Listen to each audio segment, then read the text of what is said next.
Thank you so much for joining us. I'm Chuck Berry. I'm the president of the Colorado Chamber of Commerce, and we're delighted that all of you are with us today. I think you're going to find our program very, very interesting. Let me begin by recognizing our sponsors of today's luncheon who helped make this event possible. Our presenting sponsor is Lockheed Martin Space, and you'll hear more from them soon. Our supporting sponsors are Fidelity Investments and Southwest Airlines. And the contributing sponsors of today's luncheon are Applied Control, the Ball Corporation, the Boeing Company, Climax Molybdenum, HCA Health One, Healthier Colorado, Miller Coors, Pharma, Pinnacle Assurance, Vital for Colorado, and Wells Fargo. And at this time, if I could ask John Anderson to come up on stage for a moment. John has ably served as the chairman of our board of directors for the past year, and we want to express our deep appreciation to John for his service and present an award to him.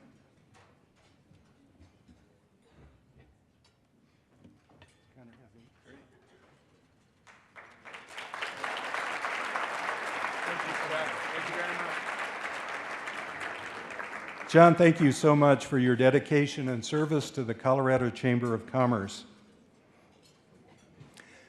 Now, for the past couple months, our organization has been undertaking a comprehensive rebranding effort. If you look at the event materials in front of you today, you got a sneak preview of the results of that project. But to officially unveil our new brand and to give you a broader understanding of the reasoning behind it, I would like you to direct your attention to the two video screens for a presentation.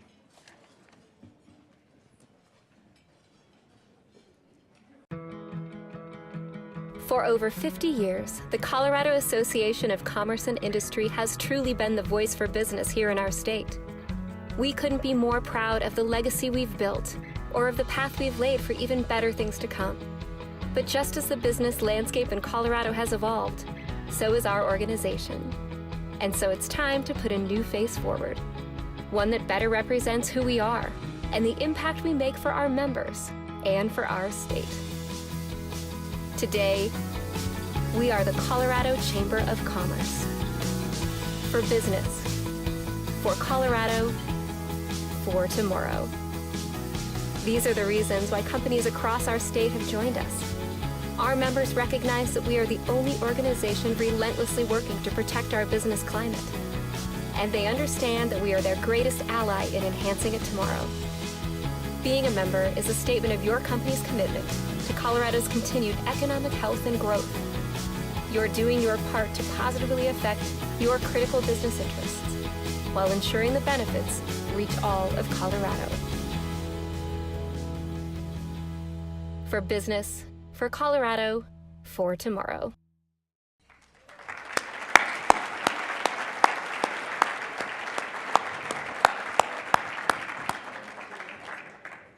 Wow, what a powerful message that is. And it's been a journey, thanks to Chuck and his staff and to the team at Zuma, Catherine Russell and the team at Zuma that put that together.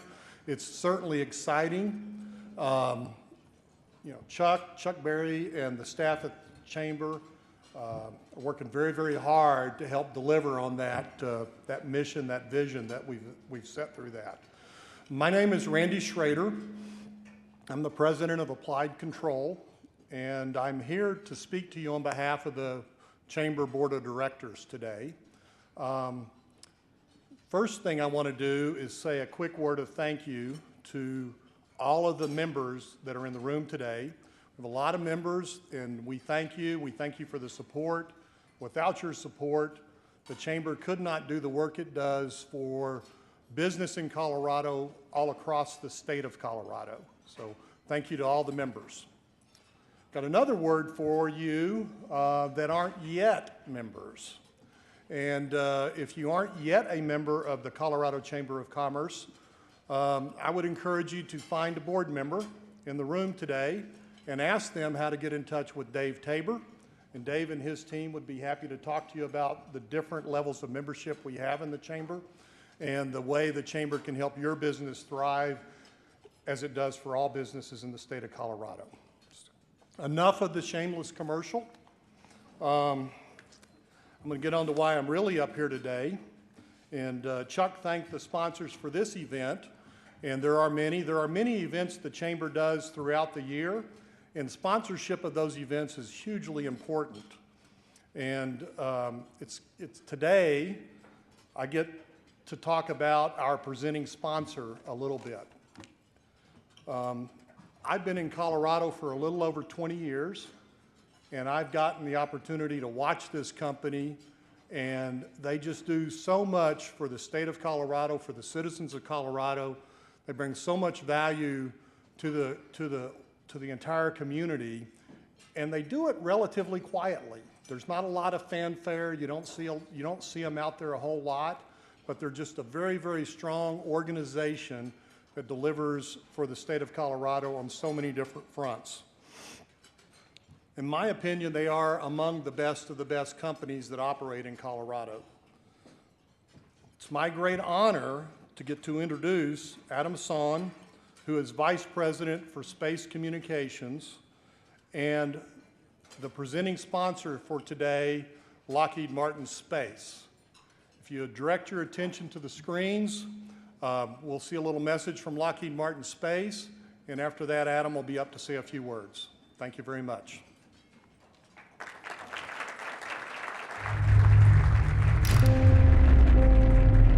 Space is not a destination. It's not a tourist attraction or a delivery route. And we know it's not a race because last we looked, there is no finish line. Despite what others may say, space is not a place to go.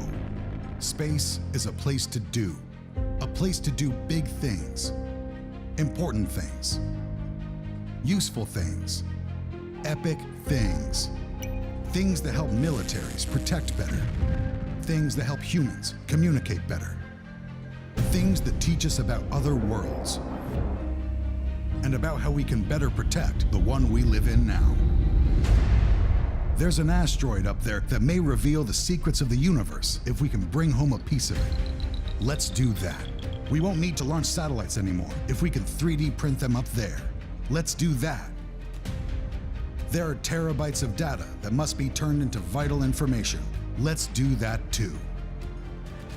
Let's solve the world's biggest problems.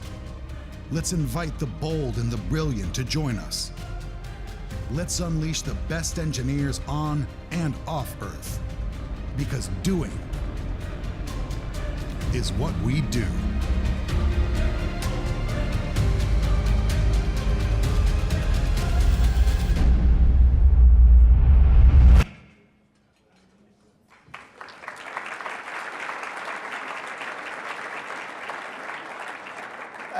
Thank you guys very much. I always liked the idea of having kind of walk-on music that was cool. I asked for Final Countdown by Europe, but I was denied, and instead a video which is hopefully gives you a little sense for what we're up to. I want to thank Chuck and the State Chamber for all you do to ensure a great climate for business here in Colorado. And to thank the board, which I've been honored to recently join, for your great stewardship of this organization. And then thanks to all of you for just giving me a couple of minutes to talk a little bit about what we do at Lockheed Martin Space. You know, we've got about 9,000 employees in the state of Colorado working on super cutting edge stuff. And some stuff that all of you take advantage of every day. Sometimes you know that, and probably, and sometimes you don't. And we estimate around $1.3 billion in direct economic impact here in Colorado. And so this is our home, and we feel very fortunate to have been here for many decades. And then finally, I'd love to thank all of the elected officials who are here. Side note, when I was much, much younger, I worked in politics for 6 or 7 years, and it took only 6 or 7 years to realize that it takes an unbelievable amount of commitment to public service and an ability to sacrifice beyond what most of us would consider reasonable. So for all the tough things you guys have to go through on the campaign trail, we appreciate you standing strong through it, because without dedicated public servants who are ready to really put it out there for the people, our democracy would be in a tremendous amount of trouble. So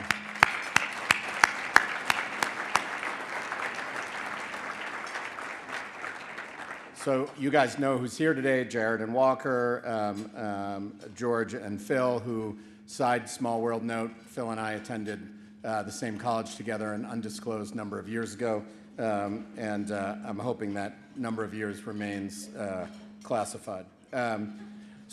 Much to my late father's chagrin, I am not a rocket scientist, but I think he'd be psyched that I get to go and hang out with him all day.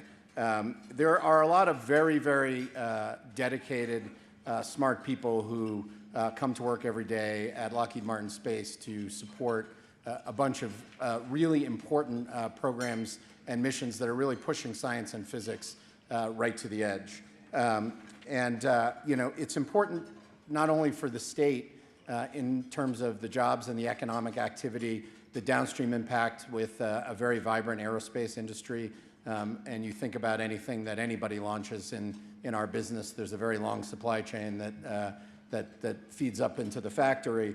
But also it's important to the nation's security and also to the safety of all of us every day. You know, and the tech transfer that we get out of these programs over the past 50, 60, 70 years has been really amazing. So a lot of what goes on in space ends up impacting us here on Earth. You know, getting better at farming, for instance. You know, economic and lifestyle necessities that, you know, I'm relatively new to Colorado. I used a Lockheed Martin built GPS satellite to get here today because I'm not super familiar with downtown quite yet. But, you know, for those of you who didn't know, we make GPS for the Air Force. It's an Air Force program, but it is, you know, available to all of us every single day. And even imaging and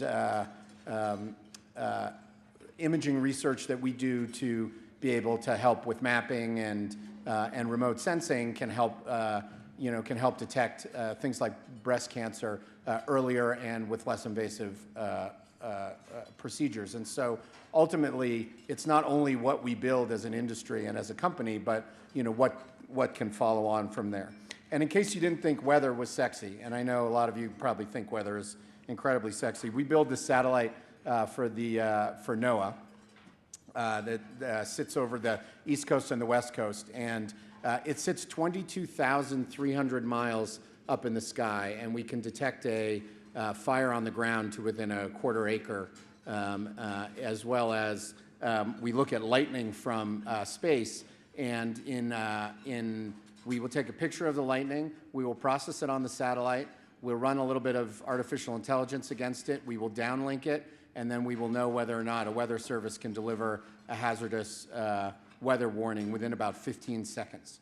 And so if you think about fire safety folks and first responders getting ready for things like hurricanes or getting resources deployed in the case of developing forest fires, these are things where space can have a real impact on the ground, helping us, you know, stay ahead of some pretty nasty weather issues from time to time. Those of us who go to work at Lockheed Martin Space every day, all we want to do is look up in the stars and talk about space. We've noticed something kind of interesting that's going on. There's more and more capability in space. There's more and more people using things in their daily lives and commercial lives every day that are space-driven, and yet we find less and less conversation about space. There are still people at Lockheed Martin who worked on some of the early space programs, and we are kind of yearning for that time where this was really kitchen table conversation, because we're in a real interesting space, pun intended, where we need to keep our innovation edge for the United States and for everybody we serve around the world. And we need, advocates out there to let our policymakers know how important we think these investments continue to be. And it's not just investments into space, it's investments into STEM and retraining and advanced manufacturing so that we can actually fill the jobs that we have open to keep producing these amazing machines here in Colorado and elsewhere in the country.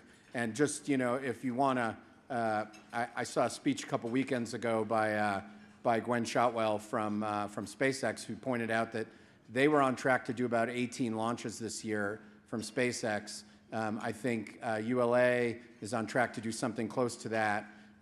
China's doing 40 this year. And, unfortunately, we don't actually know what's in a lot of those rockets. But the idea that this sort of rapid innovation is only pacing out in the United States is just not true.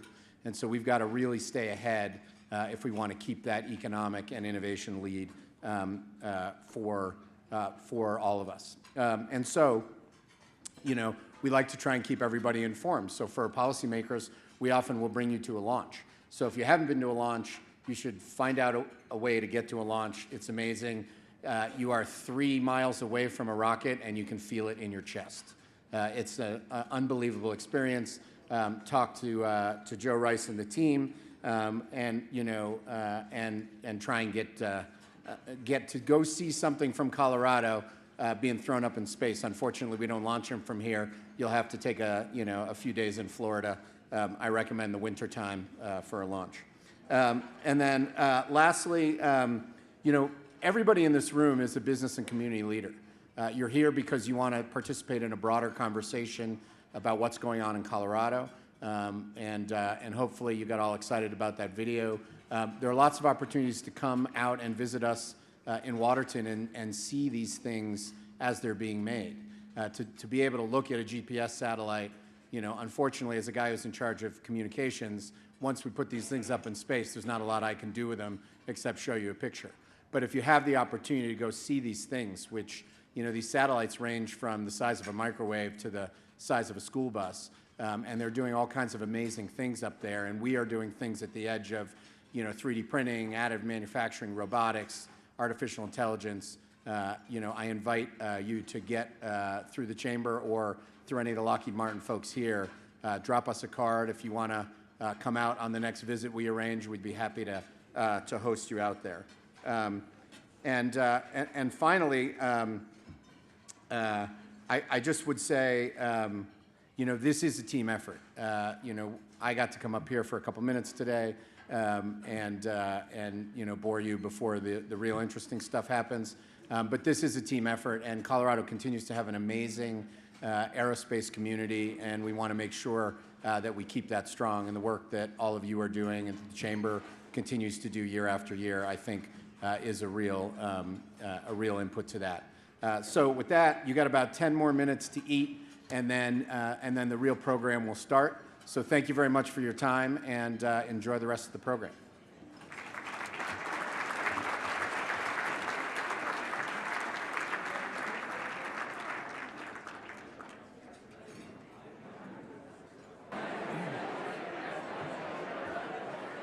Ladies and gentlemen, please focus your attention to the stage. The program is about to begin.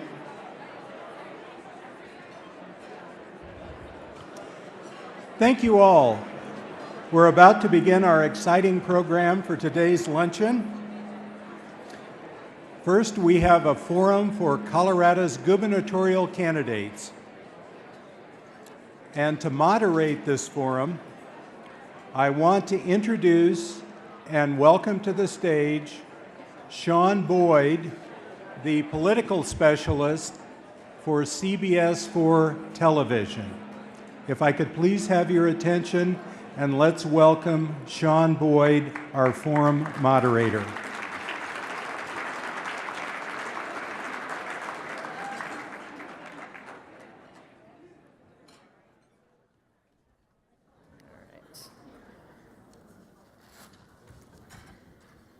Thank you, Chuck. I am always honored when the now Colorado Chamber asks me to moderate. And I was thinking the first time they asked me was the last gubernatorial election. Do you remember that? Yeah, Ritter and Hickenlooper. So here we are again. This time our candidates, and join me on the stage when I announce your name. We've got Jared Polis, a Democrat who has served as served in the 2nd Congressional District, 10 years. Good to see you. Nice to see you. And Walker Stapleton, Republican, served as treasurer for the last 8 years.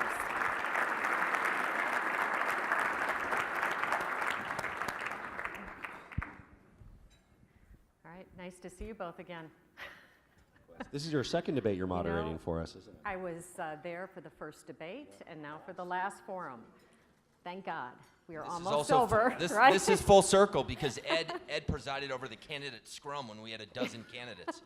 Now we're down to 2. I think we are all ready for this to be done. So, Actually, Walker and I wanted to delay the election another month. We're having so much fun. Speak for yourself. All right, let's get started. So you each have 2 minutes to answer the questions, and we don't have any formal rebuttal, but after our last debate, I know how those things go. So we're going to start with opening statements, and based on a coin toss, Walker, you're going to go first. Well, thank you very much for having me today. I was confused myself by the rebranding, but whatever this group is called, I know Casey and now the Colorado Chamber. Chuck, thanks for organizing this, and thanks for hosting, Sean, and thanks to Lockheed. I'm Walker Stapleton. I'm now finishing up my 8th year as the Treasurer of Colorado. I have worked hard to keep Colorado's economy growing strong on a bipartisan basis with Democrats in the legislature. We have passed sweeping debt consolidation that has increased the transparency and accountability of state agencies when they issue debt. Under the Treasurer's office now, as a result of bipartisan legislation, we passed relief to county treasurers when one of the 3 main rating agencies downgraded U.S. Treasuries. And just a little over a year ago, we started the first ever land trust investment board for Colorado's $1 billion of land trust money, which goes to our K-12 education permanent fund, all with broad bipartisan support. You're going to hear a difference of approach and opinion today because Congressman Polis and I have deep differences. He has promoted and promised approximately $90 billion worth of costs or spending in Colorado. That, to me, means that we will be tripling Colorado's budget. Our budget today is $30 billion, $20 billion from all of us as taxpayers, $10 billion from the federal government. And if you are promoting the idea, and I can go into the $90 billion, but healthcare, $35 billion at least, state-run Medicare, renewable energy, $45 billion, billions of dollars of education promises, water, $20 billion. The only way to pay for that are twofold. Number one, personal income taxes, or number two, taking it out on the business community through the legislature in the form of regulations and fees and enterprise zones. Either one make Colorado a difficult place to live and work in the future, and I know we can do better. It's why we've come out with a dedicated plan for funding our infrastructure using 4 sources of revenue for the general fund, why we've come out with a plan to improve access and affordability for healthcare, and why we've come out with a plan to keep dollars in the classroom for education. Thanks for having me. Thank you. Jared, your 2-minute opening statement. Well, welcome. It's great to see all of our great partners in industry. I've founded several companies, taken one public, raised capital in public and private capital markets, created hundreds of jobs, met payroll, and so I've gone through many of the business issues that those of you here go through every day. And obviously, Colorado is only as great as the success of our private sector. We want to save Colorado companies money on healthcare. It's usually one of the first or second thing I hear out of the mouths of employers, both small and large. We have a plan to do that. And to be clear, the plans that Walker's talking about are not plans I support. I do not support, nor never have, 100% renewable energy standard, which he assigned a price tag to. To be clear, our plan is saves money. On healthcare, we should be spending less money, not more. I think we all know that insurance costs too much already. Out of pocket, we're all consumers of healthcare as well. Deductibles, prescription drugs were being ripped off. We really want to put cost reduction front and center to make the Colorado business climate more attractive to businesses from both coasts to locate here and to help growing in Colorado companies to thrive. I've enjoyed working with many of you to expand new markets to growing in Colorado and made in Colorado products.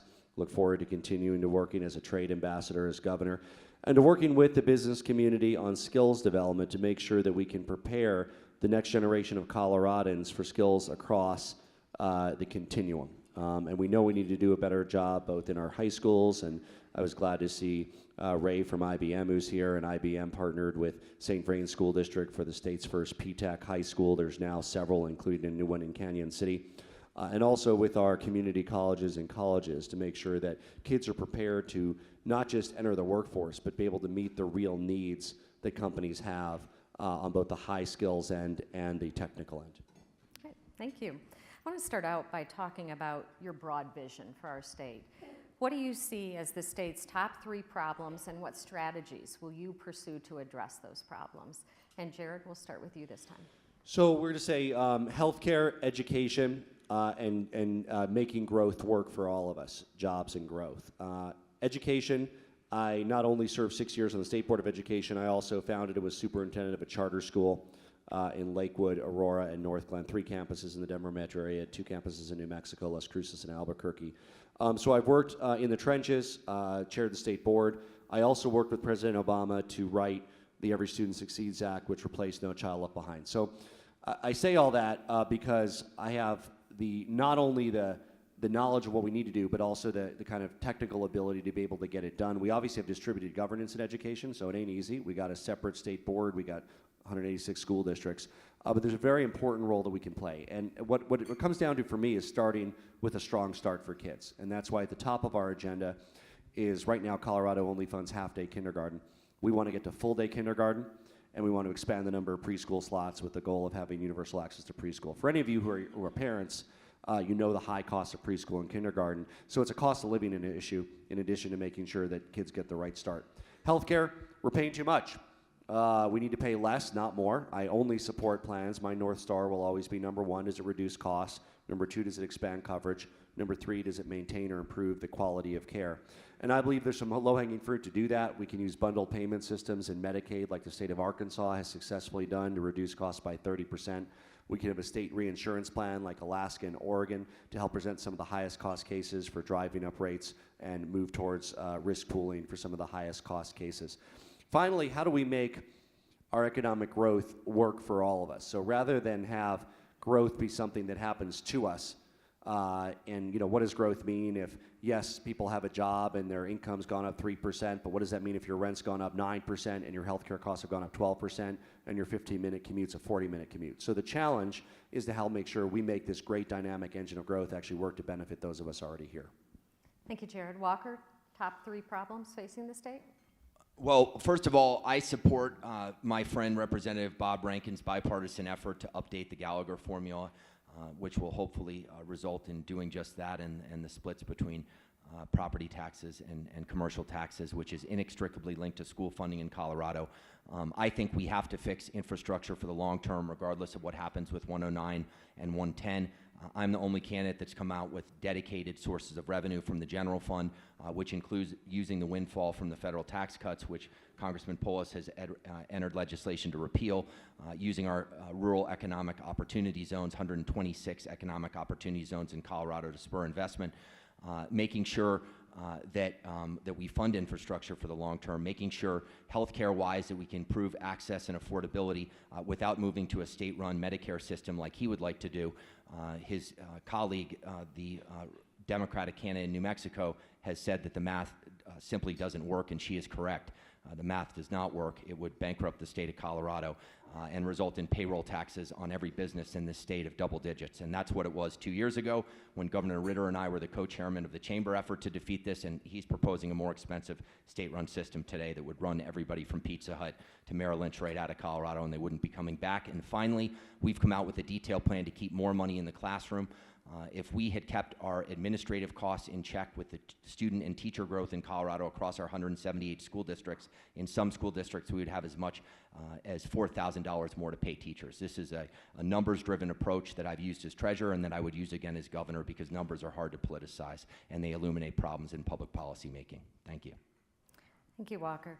We don't have rebuttals, but I am going to have some follow-up questions. So Jared, obviously, you know, Walker has said there's no dedicated source of revenue for the plans that you have. You and I have talked about this in the past, the single-payer option. How would you specifically pay for that?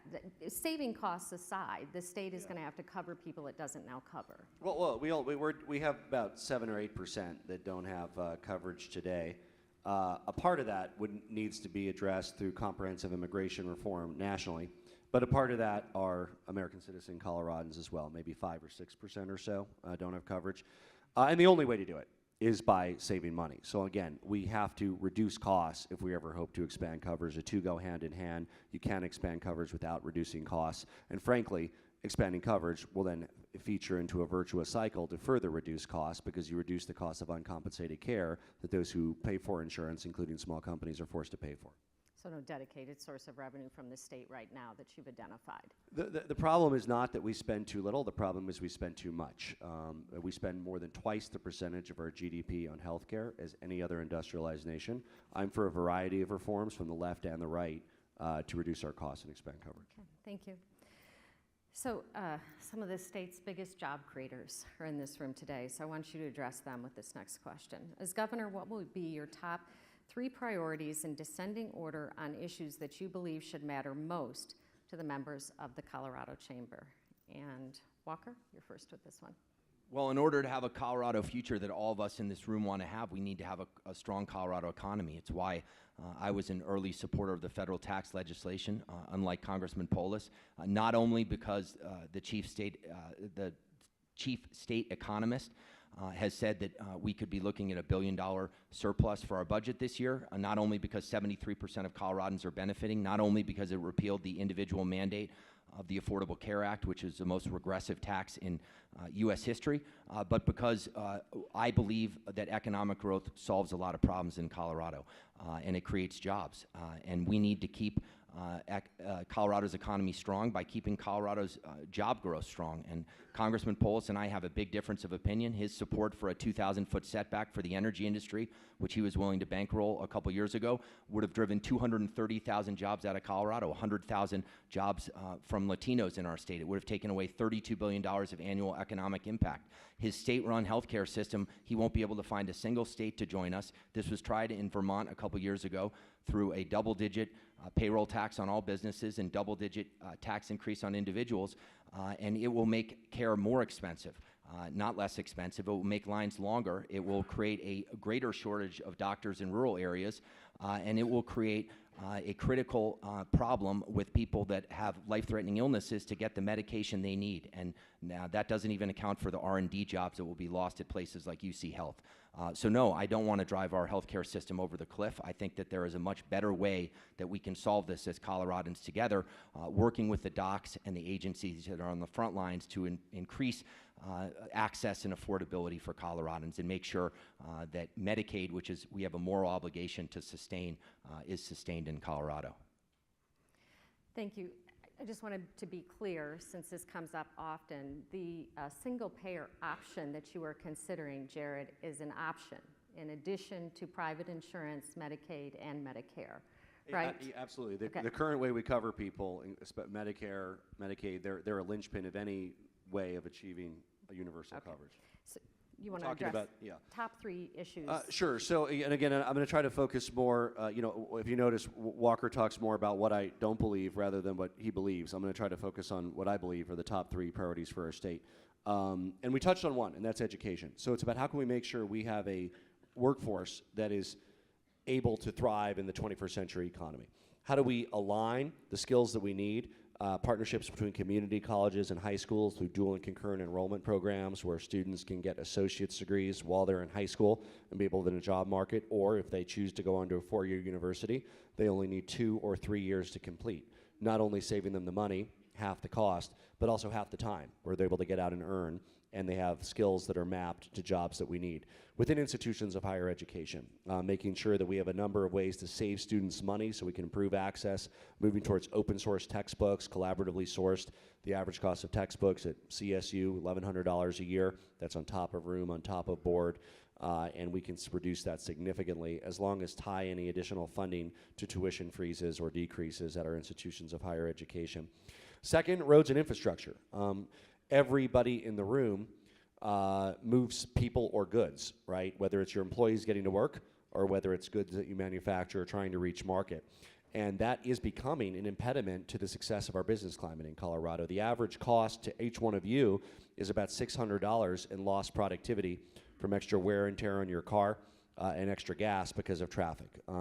We have a plan that includes an all-of-the-above approach, which means we need to look at bus rapid transit commuting solutions, expanding rail options to connect with existing light rail infrastructure to reach the final point, lane expansion, and I've actually successfully worked to deliver federal Tiger Grant funding to the Highway 36 project as well as 25 North in Loveland and Fort Collins, and worked with Representative Scott Tipton to make Highway 70 westbound all the way to Utah a high-priority freight corridor, opening up additional federal investment in that as well. Finally, we need to continue to expand and grow markets for grown in Colorado, made in Colorado products. I've been honored to work with Casey's and others on trade. Look forward to being a trade ambassador as well as an ambassador for capital to attract additional investment to our great state. Thank you.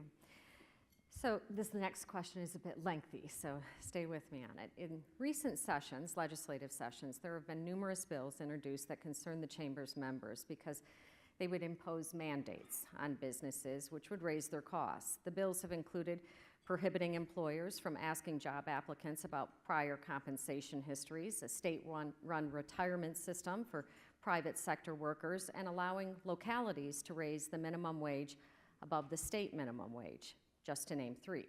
If you are elected governor, what will you do if these and or similar bills come to your desk for your signature? Jared? These are all things that I think we should work with the business community and others to figure out the right way. These are not things that, you know, there's a lot of different things in there, Sean.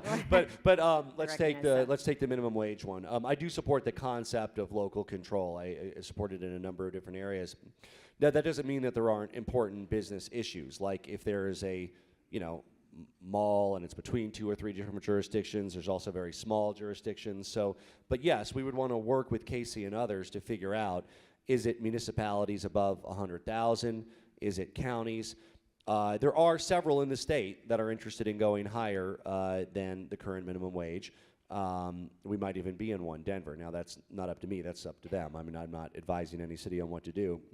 I also don't think that a single statewide higher rate would necessarily be in the best interest of many areas of our rural economy, our ag economy, or towns that suffer from higher unemployment or have higher costs of living. So yeah, I would look forward to getting input about what the real challenges facing the business community are in implementing something that probably many of you already unilaterally implement, meaning that you probably already pay more than the minimum wage because you can't find people to work for you at the minimum wage. So it's really about how we bring everybody along, can provide routes to success. It's nobody's goal to earn minimum wage their life, whether it's $12 an hour, $10 an hour, $15 an hour. You try living even at $15 an hour and paying rent here in Denver.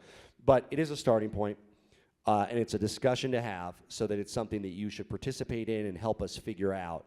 Along with, and I know there were several other things mentioned, but we would have a collaborative approach on all of these to try to make our economic growth work for everyone. And yes, that means work for your workers, but it also means work for your shareholders.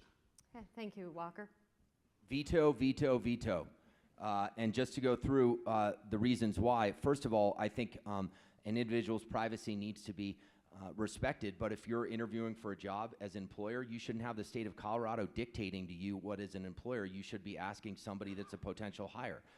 Number two, I would never direct anybody in the private sector to join our public pension system and hog tie them to a $40 billion taxpayer-funded liability. That's not compassionate, that's cruel.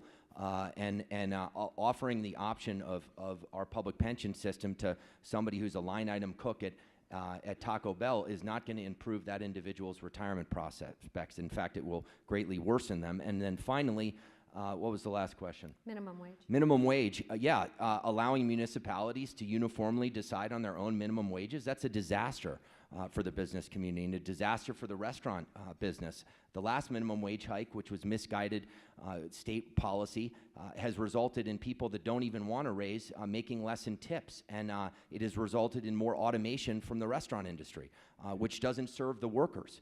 And so I will not support misguided regulations which place mandates on the business community. And I do talk about Congressman Polis a lot because somebody has to be the town crier, and I don't relish the role, but I think it's fundamentally disingenuous and dishonest to say you're going to promote $90 billion worth of promises in Colorado without explaining to people how you're going to pay for it. And I can tell you as treasurer and as somebody who's run a publicly traded company, I know how you're going to pay for it. And the only two ways you're going to pay for it are taxes on individuals or the business community. And that quickly makes Colorado a really brutal place to live and work from a regulatory standpoint, from a lifestyle standpoint, and I do not think that Coloradans want that. And I'll find out in a couple weeks, but I fundamentally don't think that that direction is the direction we want to take our state. And I've come out with detailed plans, but I got to explain to people that there is no way to pay for his promises. I'm leveling, and he is not leveling. I have 30 seconds. Yeah, I did want to follow up because he called the state-run retirement system for private sector workers cruel. And you didn't have time to address that, and I don't know if you want to, because that comes up every year. I want to address the other thing. No, cruel is not the correct adjective. You have to see whether it's actuarially sound. So, I mean, you see, is this something that can shore up and make para stronger, or does it weaken para? That would be the lens that I would approach it with. Does it enhance our ability to meet the existing commitments to people? And again, just to be very clear, I do not support the plans that he's trying to attribute this huge price tag to, oppose them during the primary, oppose them in the general. He's citing a Independence Institute study that prices out 100% renewable energy mandate. I do not support that. His healthcare somehow assumes that I want to spend more. I actually want to spend less than we currently have. There should be a healthcare dividend for companies and individuals. In education, we can get to full-day kindergarten with existing general fund expenditures. You're 100% renewable energy by 2040, just not a mandate. It's a goal, not a mandate. Okay.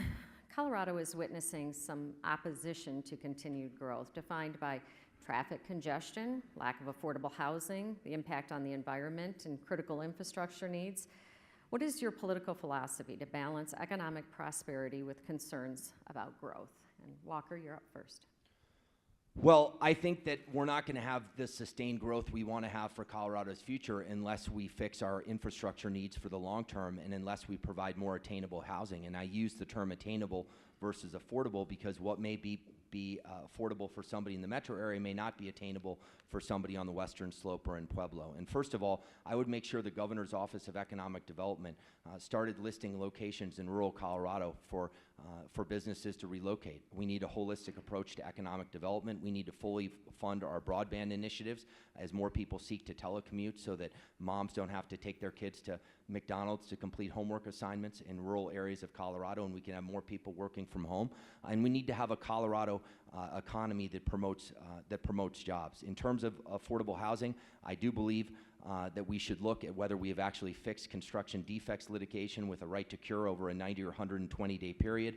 The trial lawyer lobby is a powerful one and an expensive one at the state capitol, but we have not seen the increase in supply that I think we need to see. I also think we need to look at CHAFA, updating our tax credit process and potentially expanding it because it's antiquated and there is demand far outstrips the number of tax credits that are available, and time is money if you're a developer.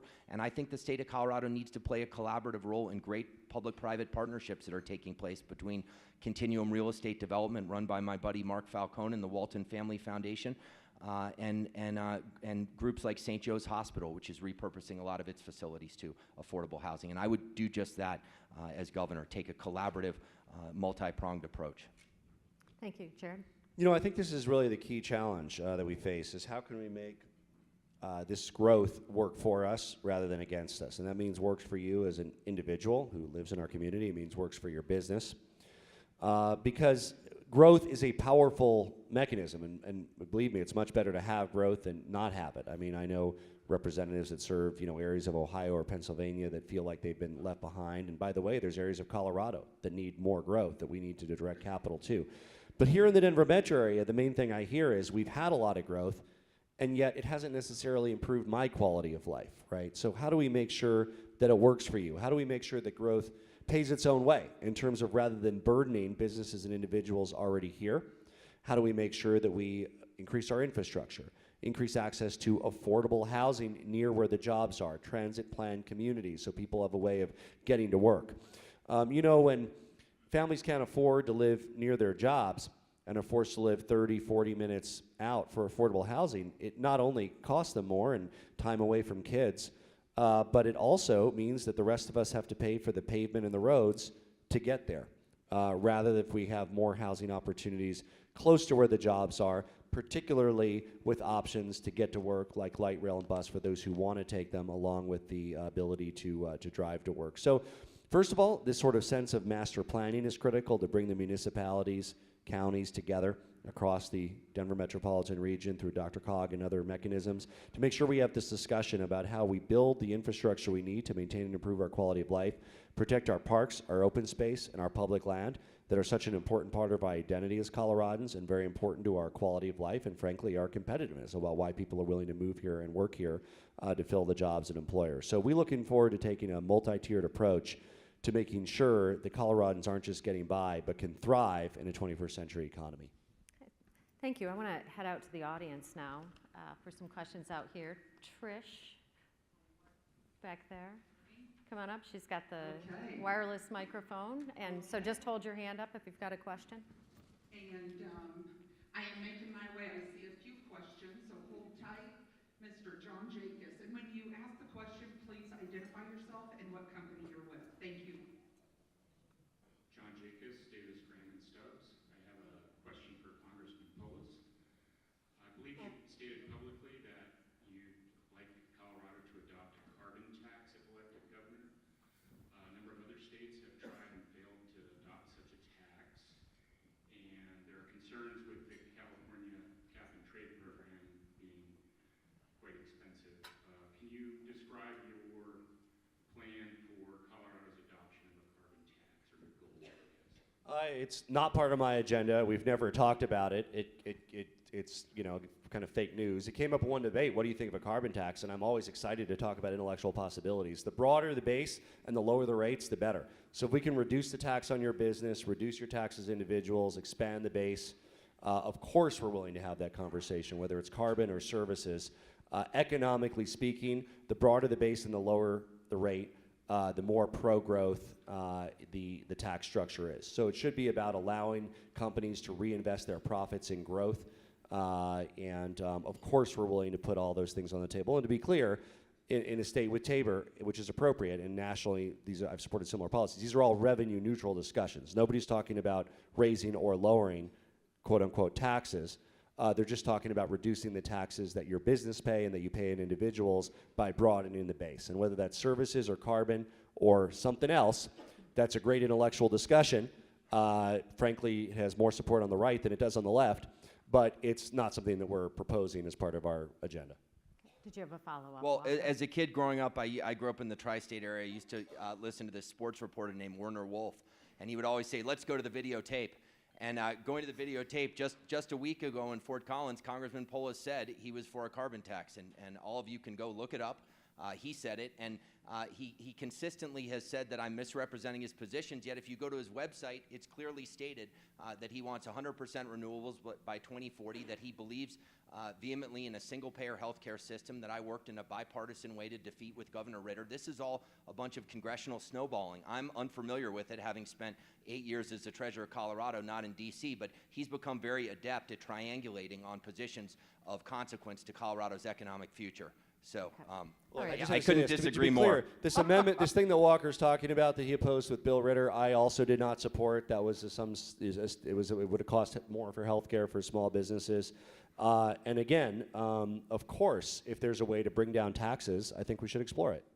Okay. Next question, Trish. I have a few, and I see one right here.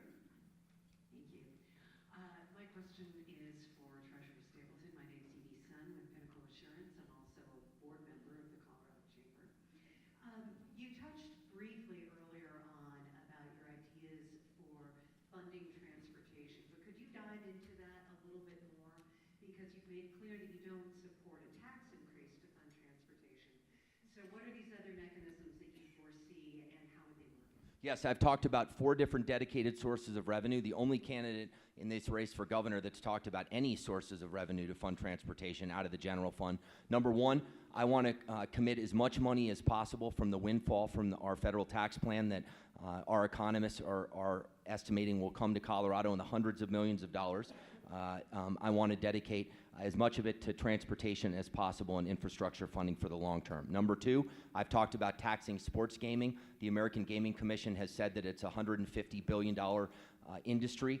I think it over time will be $1 billion plus in Colorado. It's coming to Colorado, whether people like it or not, because Buffalo Wild Wings and Hooters and everybody else wants it. I think we should tax it like a lot of other states are taxing it at 15%. I've talked about what Colorado spends per mile on maintenance and other charges on our roads compared to 8 other mountain states. If we got our spending in line with the 8 other mountain states that border us, we could have as much as $150 to $160 more million to dedicate to infrastructure. When Director Bott wanted to spend $150 million on new offices, I vehemently disagreed with him because I thought it was the wrong approach, and he reminded me I couldn't do anything about it. But new leadership, new transparency, and accountability in the department is really important. And then 4th, I've talked about fixing what I think is a broken regulatory system around medical marijuana, where it is literally easier for an 18-year-old kid to get a medical card for marijuana than it is to get a 6-pack of beer. And in some counties in Colorado, there's a 50% price disparity between medical and retail marijuana. You can grow up to 98 plants, which is a heck of a lot of weed. And if you talk to sheriffs that are on the front lines of law enforcement, they're breaking up illegal grow operations that are staffed with people with medical cards that are cutting these plants down and taking them to New Jersey or North Carolina to take advantage of a price arbitrage in a state where it isn't legal. This is badly misguided policy that people are taking advantage of. Finally, if you talk to scientists or doctors who understand the medical marijuana plant, they'll tell you the CBD part is the most medically viable, and I support reclassifying that as a Schedule I drug because it doesn't have any psychoactive effect. The THC part causes you to watch reruns of shows you've already seen and order Domino's 5 times in a night, and you would think that a medical card then would distinguish between CBD and THC, but it doesn't. So this is a system that is broken and needs to be fixed from a regulatory standpoint. Jared, did you have any follow-up on that? Well, look, I mean, we've run the numbers on the things Walker's talking about, and gaming tax, even if it got the same revenue as Nevada, would take 600 years to fund our roads. The marijuana money is spoken for. You can move it from school capital construction to roads. The voters would have to do that, and it would make a small dent in the overall number. You can't count on these economic speculations about how much tax reform would deliver. So, I mean, I see this as a way of evading the question of how we fund our roads. I think the wrong answer is 109, which would put our state over $3 billion in debt to fund our roads, which Walker supports and I oppose.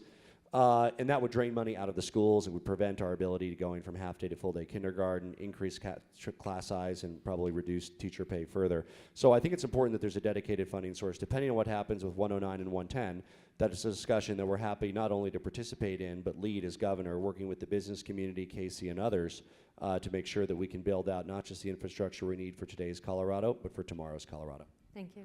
Great. And due to time, I apologize. I haven't been able to get around the room, but I have one more question for these fine gentlemen so we can move on to the Attorney General Forum. Jackie Berkshire with American Furniture, and I've noticed that several of our neighbors are right to work and several other states in the recent past have gone right to work. So I'd be interested from both of you to hear what your opinion is of that. I would veto a bill that would gut the ability of workers to organize in the state.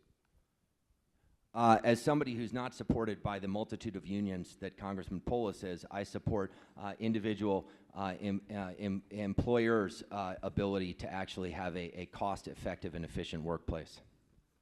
I wasn't most of their first choice, but I was their second choice. All right. Do you want another question, or are you good? Okay. We're good.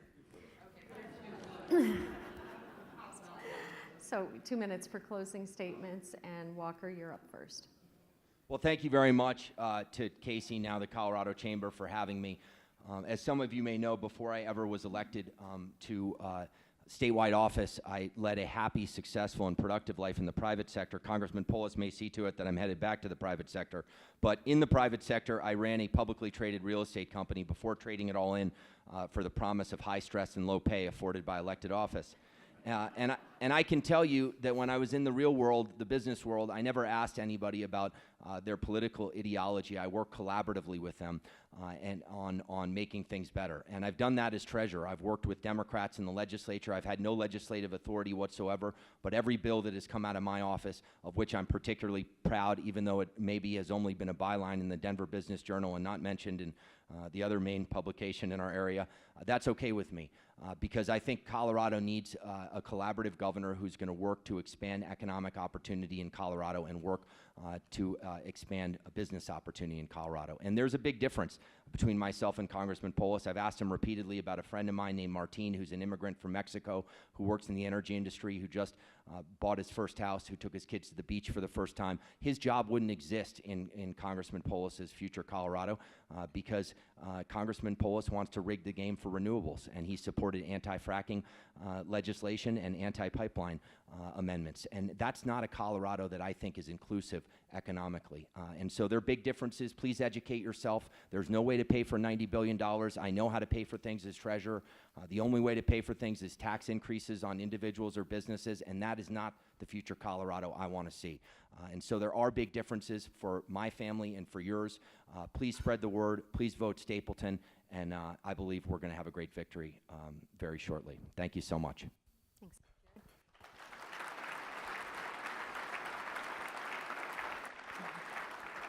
So I'm Jared Polis, running for governor. I've started a number of businesses, but also helped create the startup ecosystem in Colorado by co-founding Techstars, now in a couple dozen cities, a startup accelerator to help empower the next generation of entrepreneurs with access to mentorship and capital. I also co-founded a nonprofit, Patriot Boot Camp, to train our returning veterans and military spouses with the skills they need to be able to start their own business and be their own employer. And I look forward to taking that entrepreneurial approach to the state level. In addition to our hats as members of the business community that we wear here today, we're also all proud Colorado residents, right? And we care about our parks and open space and our public land. And with the threat from Washington of a president that seems more interested in decreasing the size of national monuments, of carving up or selling off our public lands, it's more important than ever before to have a governor that's willing to go toe-to-toe with this president or any president that comes after our Colorado way of life. We want to save you money on health care. Our health care agenda is built from the ground up on the premise that I experience as an employer, that companies pay too much, individuals pay too much. I'm sick and tired of Coloradans being ripped off. We want to save money on prescription drugs. That'll translate into lower insurance as well as lower out-of-pocket if you rely on prescription drugs. And we want to do, of course, promote more pricing transparency in the system to allow market mechanisms to reduce cost. I'm excited to put my work in education to work for you to improve the quality of education, not just for you as employers, but also for your kids or your grandkids if they go to school in Colorado. I've started and run schools. I have a plan to make sure that we start with getting to full-day kindergarten. You know what? Our nearby state of Oklahoma has preschool and kindergarten available for every kid. And you know what? If they can do it in Oklahoma, we shouldn't fall so far behind here in Colorado. We're going to work every day to get there, not only to ensure that our business community continue to thrive, but that, just as importantly, our people and families can continue to thrive here in Colorado. If you'd like to find out more or sign up to help, you can check out our website at polisforcolorado.com. Thank you.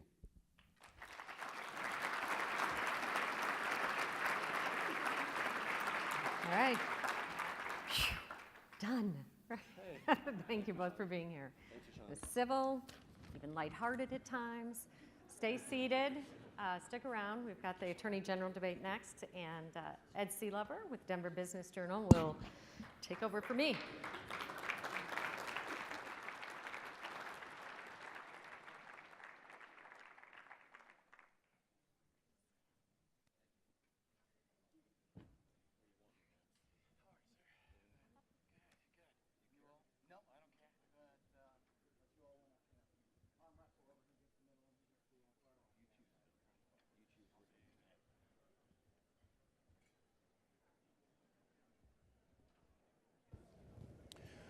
All right.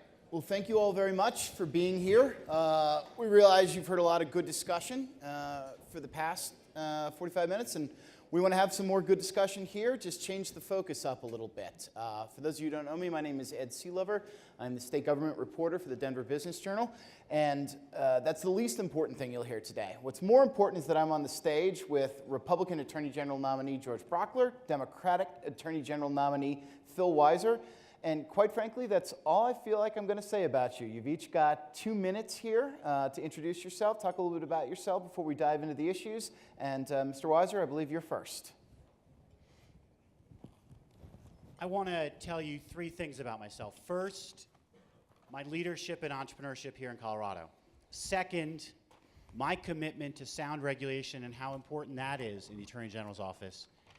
And third, about how we in Colorado can work together to be a model for the nation.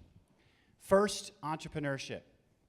Over 20 years ago or so, I founded a Center for Law, Technology, and Entrepreneurship at CU Boulder. It's become an engine for entrepreneurship in Boulder, on and off campus.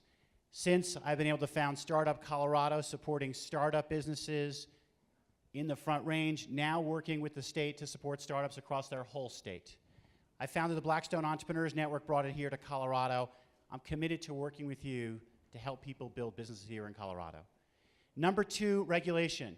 You may hear a bit today from George about courtroom litigation. Court litigation is important. Criminal prosecution is relatively modest in the Attorney General's office, less than 10% of what the office does, or a sliver of it, as the Grand Junction Sentinel put it. But regulation and regulatory policy, you all understand how important that is. I am a national leader on this issue. I work for President Obama in the White House, advising on regulatory policy. I've worked here in Colorado at our Public Utilities Commission, and I want to make sure we've got sound regulation. And every single lawyer working with every regulatory agency is in the Attorney General's office. So if we ask why it takes so long to license a center for drug treatment, let's get lawyers who are committed to problem solving and taking on the opioid epidemic. If we wonder about regulations that didn't understand the business consequences, let's have a system where our Attorney General's office listens, works to iterate and get better regulations, and let's make sure the lawyers get that, as opposed to what all too often happens is being on autopilot. And finally, with that sort of approach, we in Colorado can be a model for what this nation needs, whether it's the opioid epidemic or water or creating shared prosperity across the rural-urban divide. I'm Phil Weiser. I'd be honored to be your Attorney General. Thank you. Mr. Brauchler? This is that part, and we've done this like 700 times. I think this may be the last one that we end up doing this. This is the part where we normally talk about ourselves. I tell you how I'm a Colorado kid from Lakewood, Colorado. How many people here from Lakewood? Boom, baby. That's what I'm talking about. And I started off in the house of my working parents across the street from St. Jude Catholic Church there at about Florida and Garrison. And I tell you about my brother and my sister and how we used to walk to school, and I've been to public school my whole life. I'd even tell you how I took an Army ROTC scholarship to super military friendly CU Boulder. And that was after graduating at the tip top of the second half of my class in high school. Got degrees in economics and political science, came back there for law school, started cutting law school class to go learn how to try cases. Got to handle some of the cases you've heard of, Columbine Massacre, got to be the mock cross-examiner of the victim on the Kobe Bryant case. And then I would tell you about being called to active duty twice and deploying to Iraq and serving as the Chief of Justice. But the part I want to focus on is this. One, everything important in my life is in this state. I'm married to a small business owner. She started her business in our living room 18 years ago. And I have lived on a day-to-day, play-by-play basis with how government can impede and affect a young startup's willingness to grow and risk capital. I was a small business owner. Does yellow mean 20 minutes? What does yellow mean? 30 seconds. I was a small business owner. I started a law firm here in Denver right as the recession was kicking off, and I didn't get the memo. If you guys did, someone didn't forward it to me. I've written checks to everybody in the building except me, and that sucks, but that teaches you something about the economy and how government's impact on it can hurt you. As we have the rest of these discussions, I want you to know that's my framework. I want to be your champion, not as someone who has taken a government dollar for every dollar I've earned, but as someone who has been on this side and that side. And that's what I want to bring to this office. Thank you. Great. Well, thank you. And while I appreciate you all appreciating them, we'll just ask you to hold your applause till the end. We can get a good big round for both of them. But we want to start out, we're going to talk about specific issues. I want to start with a broader issue, though, because I think that's really at play, not just in this race, but you see attorney general's races across the country. Talk to us about your overarching philosophy in how you will run the office in terms of traditional activism, and also how do you see your office interacting with the legislature and governor? I believe, Mr. Brauchler, we're starting with you. First off, as many of you know, and a lot of groups don't, the Attorney General is the attorney for all of state government except the legislature. So judicial branch gets sued or they have questions, Attorney General can represent them. The governor has things they want to know, and he's not here. Neither of them are here. You would get legal advice from your attorney, and as your attorney, I wish you would have stayed. But if the legislature gets into trouble, they have to call Frank Azar. No, I don't know who they call, but they don't call us. The focus that I want to have as Attorney General is to not be some policy champion out there. Policy should be set by legislators and by gubernatorial candidates and the administrative agencies that are our clients. What I want to embrace is the rule of law. Not my version of what the regulation should be, not some brand new creative lawyering. That's what you want to see on the defense side, not on the government side. You want predictability and stability, and you also want an open door. The only other thing I would tell you is this. My conversation with a Governor Polis or a Governor Stapleton would be identical to begin. And that would be, one, I am your attorney. If there are policy things you want to accomplish, even if I disagree with them, as long as they are lawful and they're constitutional, I will give you the best legal advice to achieve them. But if what you want to do violates our laws or our Constitution, then I'm the wrong guy to have in the room, because I won't play that role. My obligation is to defend our laws and our Constitution. There is a partisan process to get to this office, no doubt, just like there was for district attorney. But just like for district attorney, once you get elected, there are no Republican victims. There are no Democrat constituents. There are only Coloradans who are entitled to equal protection of the laws. And that would be the guiding principle for the way I would conduct myself as your Attorney General. Thank you. Thank you. Mr. Weiser? Let me start with the people of Colorado, because that's your primary obligation. And everything you do, you ask, how does this affect Colorado? How does it affect people, whether it's the opioid epidemic or water? Second, let me talk about people who come before the office.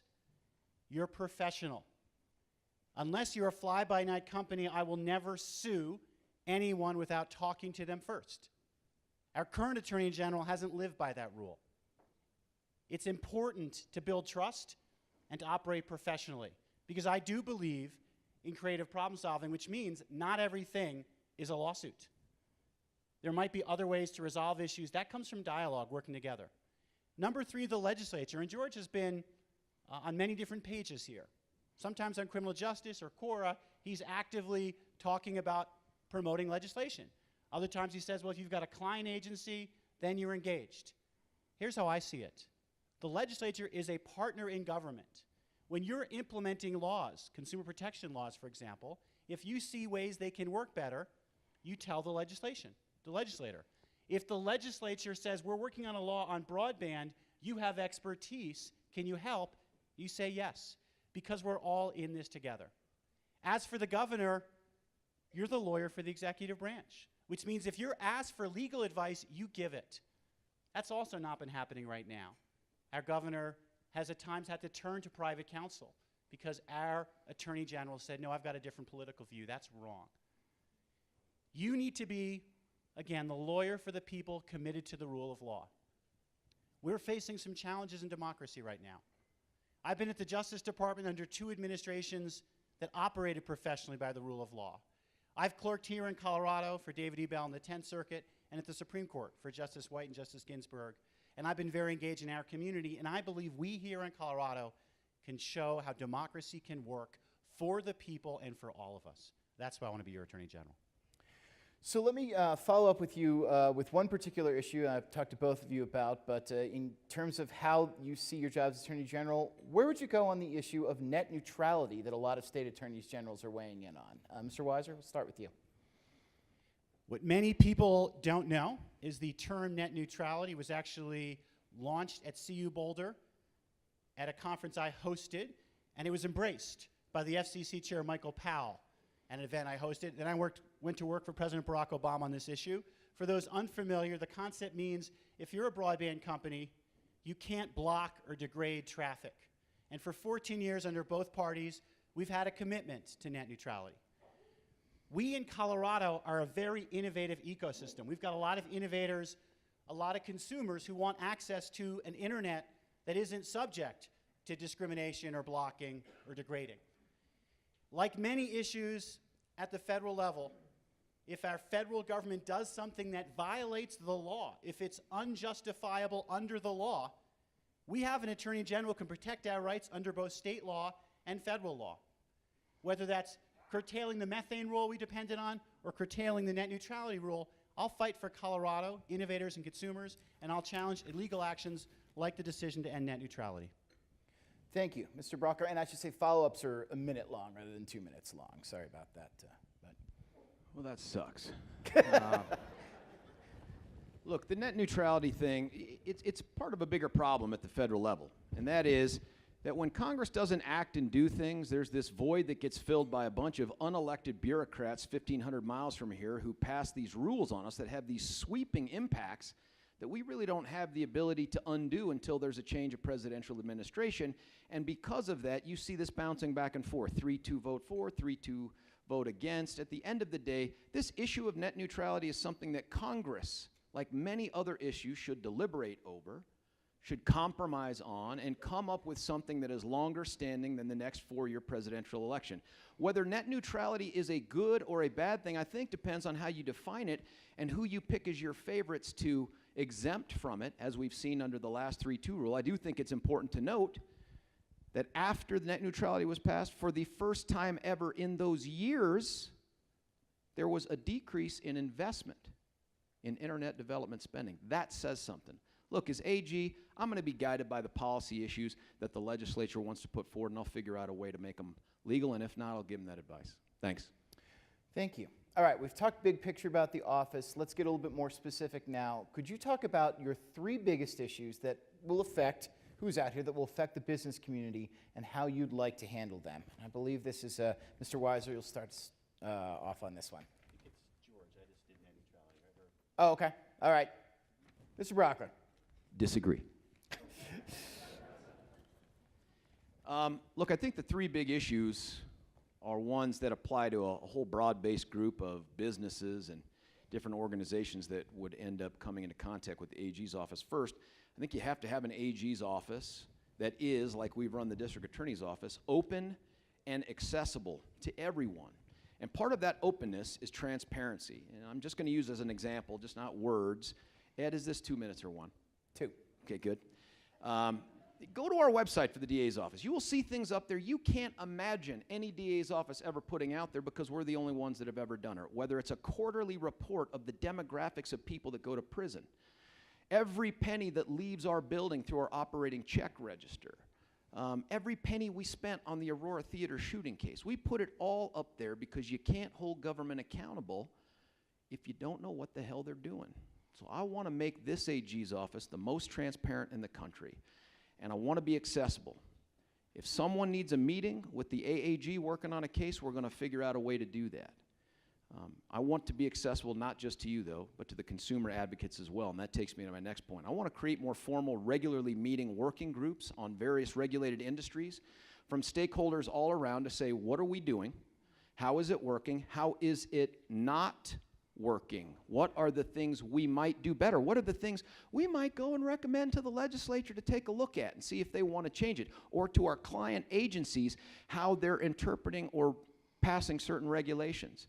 I want this to be far more collaborative and innovative than what do I think is the best possible outcome. And then when it comes to enforcement, I'll take a page out of the book I have as district attorney here, and that is not every nail needs a hammer, right? Not every single person and every single violation, every single company gets treated the same. There are ways to get compliance and there are ways to raise revenue, and I think we ought to be focused more on the compliance piece than using you and your clients to raise revenue for the state of Colorado. Thank you. Thank you. Mr. Weiser. So 3 issues I want to talk about. Regulatory policy, I've talked about that a little bit. The rural-urban divide. And third, consumer protection. First, regulatory policy. Sometimes people underestimate, because often lawyers' trial experience gets glamorized, how important regulatory issues are. But you all in the business community, you know. Very few civil cases actually go to a trial, but a lot of regulations get adopted. Most of law is regulations. When I'm your Attorney General, what you know is you've got an Attorney General who understands this, and you'll have someone you can go up to and say, boy, the lawyers wrote this regulation in a way that isn't justified, that doesn't make sense, that doesn't work. At our best, we in Colorado are collaborative problem solvers. The methane rule is a model of regulation when you get different groups around the table. That's the sort of work I want to help spearhead as your Attorney General. Number 2, the rural-urban divide. We need to be really concerned about this issue, and water brings it to a head. If we are not creative, thinking ahead, and vigilant about how we manage our water, we're going to end up in a very tense fight between Western Slope, Eastern Plains, Front Range. I believe we're all in this together in Colorado, which is why I'm going to put such leadership and energy to be engaged all around the state and work to address these rural-urban divide issues, including access to broadband and how we manage water. And finally, consumer protection. I am incredibly pro-business, pro-entrepreneurship, and pro-responsible business. Because when irresponsible businesses break the rules, cut corners, like Purdue Pharma did, lying to people about the effects of a drug, knowing what would happen, that undermines trust. That hurts all responsible businesses. So I'll be committed to effective consumer protection that ensures that all businesses can compete fairly and that those that don't are held accountable. Well, thank you. Quite frankly, I'm shocked we've gone this far into the debate. Nobody has mentioned energy yet, so let's just bust right into that subject here. Been a lot of discussions about the role of local versus state regulation over energy, and the AG's office has been brought into that. If you are our next AG, where do you view the role of authority of local governments versus the authority of the state? Mr. Weiser. Part of where we are on energy right now, part of all the anger that's driving 112 is that our Attorney General hasn't been faithful to the rule of law or representing the people. Let's start with the city or county of Boulder, which was working on an ordinance to address oil and gas development and make sure that people are safe. What did our Attorney General's office do? Remember what I said before? She sued Boulder County without talking to them first. That undermines trust. That's not how I'm going to approach it. I'm going to make sure our office is set up to provide guidance and support on best practice, building a collaborative relationship, not an adversarial one, with local governments using the tools they can to protect people's safety so we can have oil and gas development and people can be believing that they're safe in their communities. Also, our Attorney General gave wrong-headed legal advice to the Oil and Gas Commission, thereby generating what became the Martinez case. The basic point was whether or not the Oil and Gas Commission had authority to consider the petition. It does. That doesn't mean it would grant the petition. It means that it has the authority to consider it. And by giving wrong-headed legal advice, this litigation has moved forward, raising the temperature, but not putting a lot of light on the underlying issues. That sort of wrong-headed legal advice generated this appeal and led the Oil and Gas Commission down the wrong path. I'll make sure to give the Commission the right legal advice so it takes on litigation advisedly as opposed to inadvisedly. We can do this in Colorado. This is one of the hardest issues we're going to face. How do we build trust together to allow oil and gas development to happen in a robust fashion, but in one that people know they're safe? and the public health's not endangered. Right now, the energy we're seeing on both sides is a threat to our prosperity. As Attorney General, I'll work to build trust and make sure that we can have a prosperous future. And a quick follow-up to that, when you're talking about giving advice to the commission, do you not interpret the current law to say it is up to the commission to decide on regulations rather than local governments? This is important to spell this out. Local governments have a certain number of tools in memorandums of understanding, surface use agreements. You've seen Longmont do this. You've seen Broomfield. I want to make sure they know what their tools are, they use them responsibly and appropriately. Number two, on the Oil and Gas Commission front, the question was whether the commission had authority to hear this petition. And the law allows for considerations of public health, safety, and environment, but our Attorney General said you can't consider that, you have no authority to consider it. That decision on the authority of the commission was wrong, and it's generated litigation that's wrong. I'll make sure to give the right legal advice to the commission so it can do its job. Now, Mr. Brauchler. 2. All right, look, Supreme Court has said, our state law says, that by and large, these decisions about permitting and licensing, many of them are a matter of statewide concern, not local concern. There are some things that are local concern.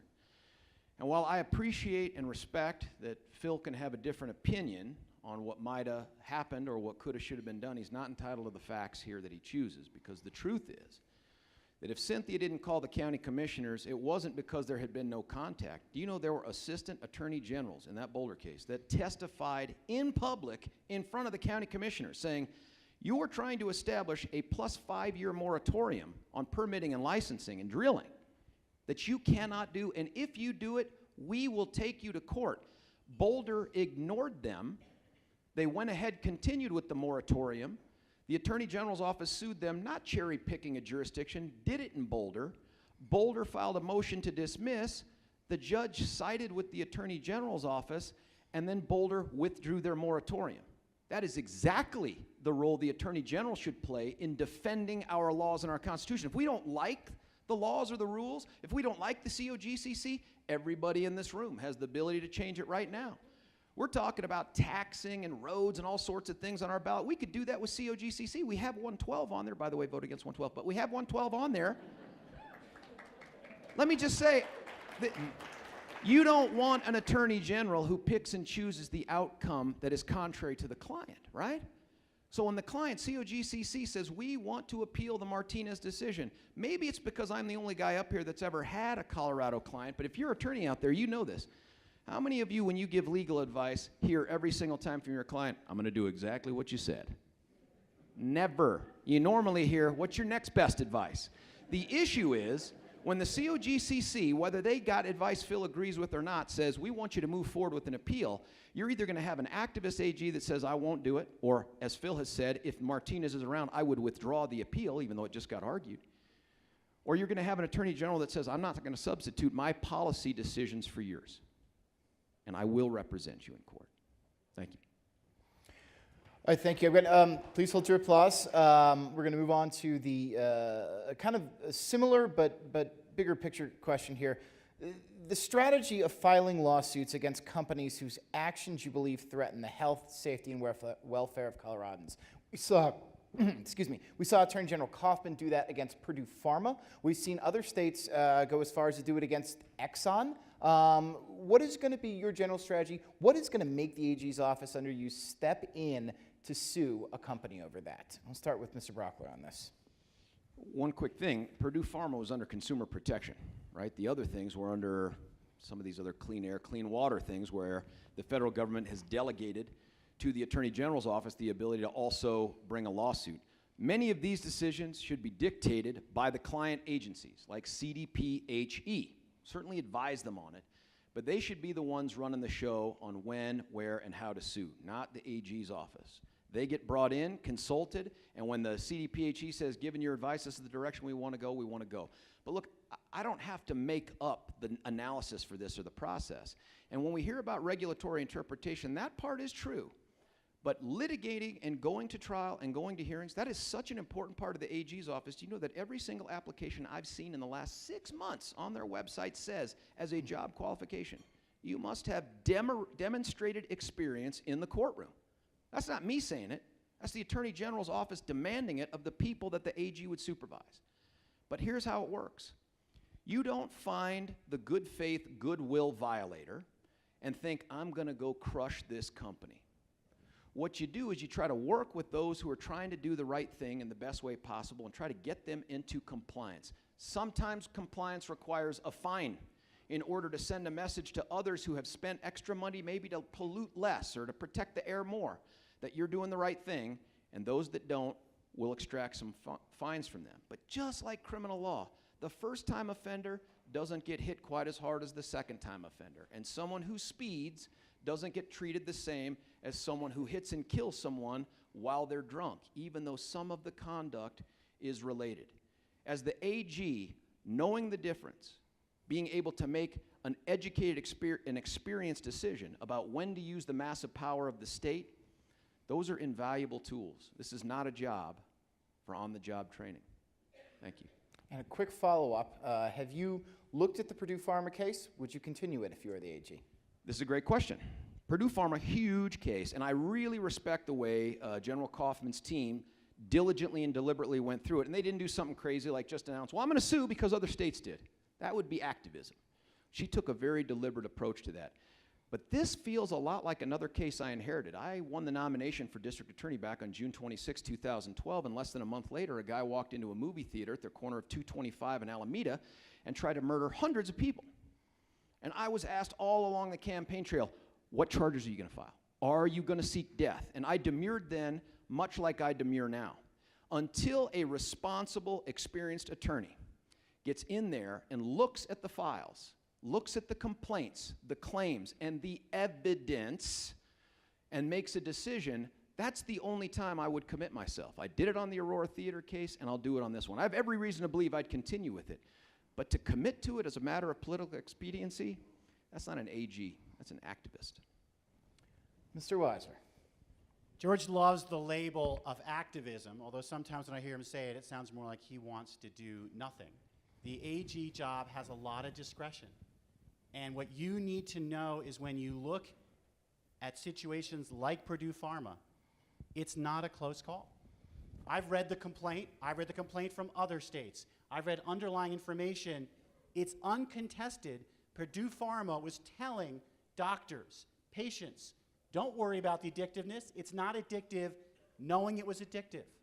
The Oklahoma AG, a Republican, called that behavior evil. I've done my homework on this one. I've worked on consumer protection cases at the Justice Department under 2 administrations, supervising investigations and the filing of such cases. This is such a case. It's not a close case. This is the sort of case I mentioned. We've got an irresponsible company that makes those responsible companies say, gosh, how can they get away with this? They won't. And what's important is when we win this case, we then get the money that we can use to support drug treatment. Because right now in Colorado, the opioid epidemic is causing crowding of our jails and prisons. 92% of those individuals in the Alamosa County Jail, the sheriff there tells me, are opioid users. Winning this case and taking on the opioid epidemic will go hand in hand. I've been working hard to be transparent about my approach, my background, and priorities as Attorney General. It's not just experience leading consumer protection cases, it's also appellate experience, knowing what can win on appeal so you bring the right legal theory. It's also regulatory experience. It's also experience advising our state government. We need a range of experience in our next Attorney General. This is a big job. You're not going to have the Attorney General, him or herself, trying cases.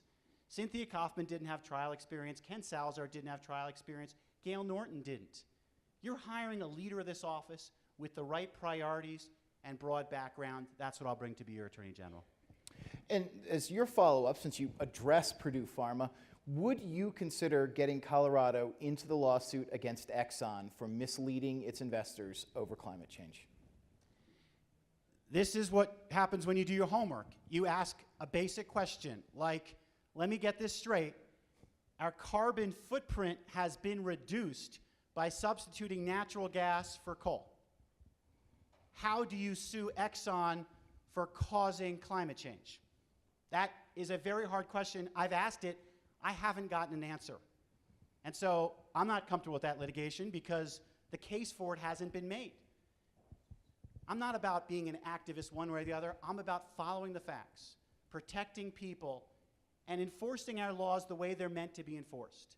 Right now in our federal Justice Department, we're seeing political decision-making on immigration law, for example, on the Affordable Care Act. What we can do here in Colorado, we can have an Attorney General committed to the rule of law, and even one willing to say when the federal laws aren't defended and enforced properly, we'll stand for that because we care about our rights here in Colorado, and I'll be an Attorney General who will protect the rights of the people of Colorado. Thank you. Now, Trish, do we have time for questions, or have I run us out too far here? Well, Ed, you're pretty amazing, but we are tight on time, and I would say that we might just have time for one, maybe two questions, but let's just try to take one if we got one. Anyone? Oh, I got a few. Okay, I'm coming for you. A woman shouldn't be wearing heels. Cowboy boots. Hi, Maurice Global MCI. Question is for Mr. Brauchler. You decided to pursue the death penalty in the Aurora Theater trial case. Question is, how much money did that cost your office and the taxpayers of Colorado? And was that a good use of taxpayer funds in your opinion? Pass. Kidding. Every penny that's up on the website, we spent just shy of $2 million-ish, but here's the kicker. Like 2/3 of that money, over 1.4 million of it, came from a federal grant, although we pay for that, not Colorado State money, and certainly not 18th Judicial District money, and that was to service the 1,158 victims that statutorily were required to be cared for by us when it came to advising them of the case, victims' compensation, advising them of their rights under our Constitution and under our statutes, and making them available for all the court hearings, whether it pled out or not. That was the bulk of it. Another $500,000 of it was wasted on getting experts trying to defend against that nonsensical insanity plea that the jury rejected in less than 2 days after a multiple-month trial. My answer is yes. I don't know when we started putting a dollar value on justice, but if the analysis you want every DA to go through is, well, it might cost us $10,000 to go to trial, but this guy's willing to go to prison for 10 years for free, if that's the analysis we go through, we got to upend the entire criminal justice case system. But I'll say this. I want you to envision a Colorado on June of 2012, a month before this happens, and we've done away with the death penalty.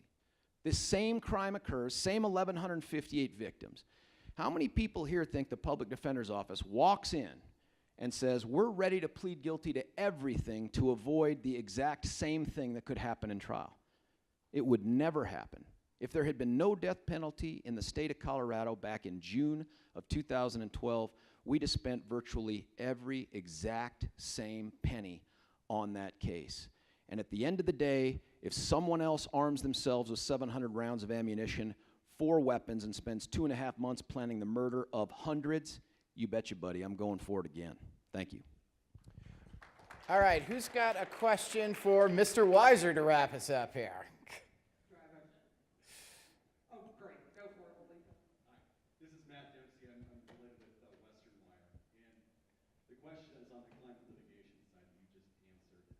The question is, when New York sued Exxon yesterday, one of the signers on the complaint was a person from NYU funded by Michael Bloomberg. And I was wondering, he's got 6 or 7 fellowships set up in AG's offices across the country. And you have to go through an application process. You have to submit a proposal to do that. I was wondering if this is something you would be interested in, is having a Michael Bloomberg, Attorney General, a fellowship in your office.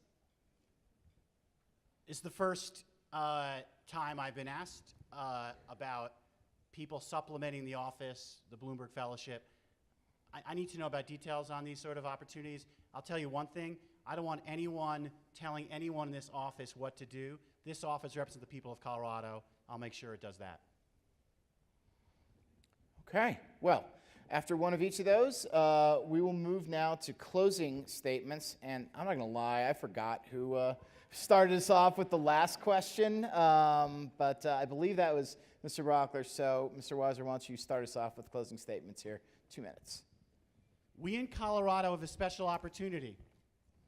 It's to show our nation what government looks like, to hire an attorney general like a Ken Salazar with a broad background and with an ability to bring people together to solve problems. What Ken Salazar did as our attorney general included establishing the Peace Officer Standards and Training Program that helped train law enforcement across our whole state to stop escalation of interaction with community members.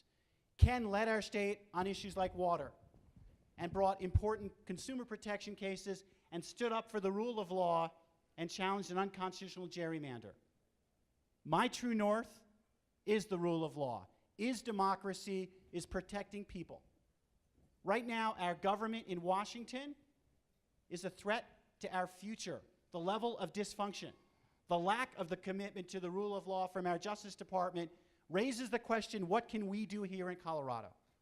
For all Coloradans, and to build a state that works for our kids, protecting our land, air, and water, standing up for consumers, treating businesses responsibly, and protecting equal justice under law. You need a long range of experiences to do everything possible.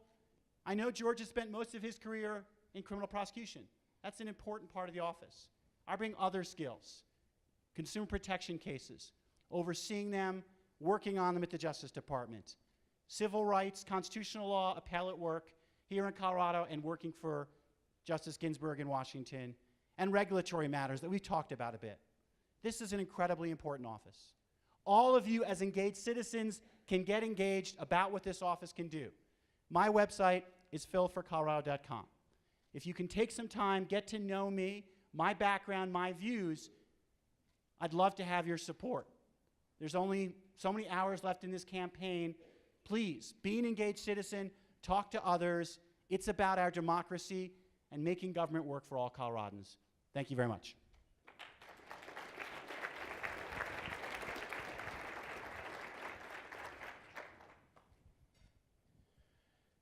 You are about to hire a champion.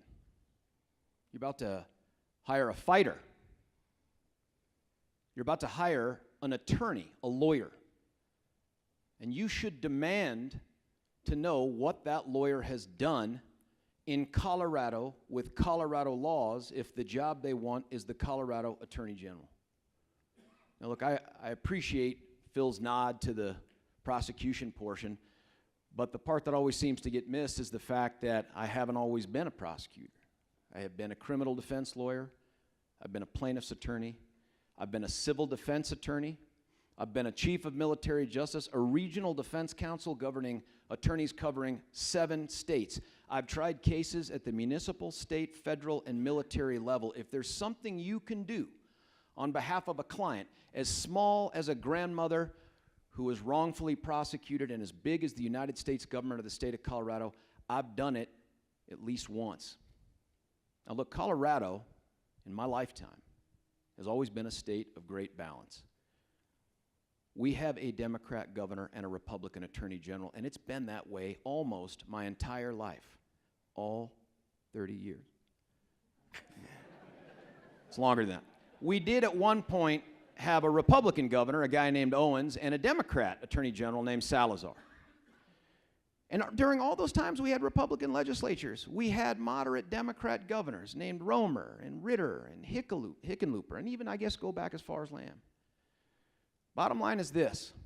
This election, for the first time in my life, this election about the next 12 years more than it is about tomorrow, this election about the soul of the state of Colorado, poses for the first time the question, are we going to wake up on November the 7th and see every lever of state government in the hands not just of Democrats, but in a harder left, more progressive Democrat than we've ever seen?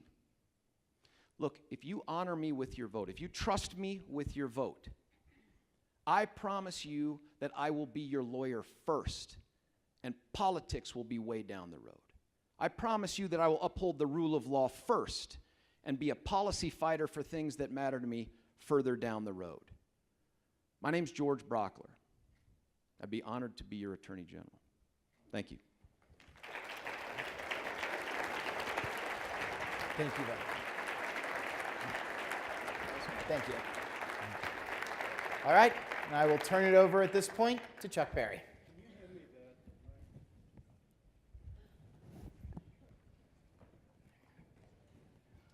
Thank you all.